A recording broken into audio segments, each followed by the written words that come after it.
Hello, this is Steve with Budget Blinds. Here's a quick example of how to use the extension wand for the Soluna Norman rollers. So these work really nice otherwise. Just standard lift and raise. However, in a situation like this where it's obviously way too high to reach for anybody of normal height, this pole comes in handy.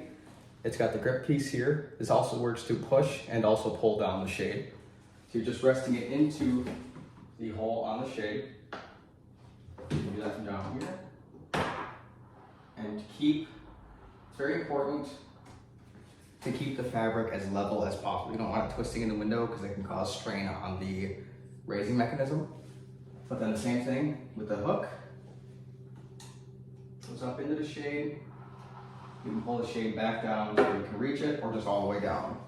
And again, you're just taking that, resting in the hole, keeping the fabric as straight as possible, and using this pole to both pull and push these shades. And that's it for the Norman Soluna Roller Shades. Thank you much.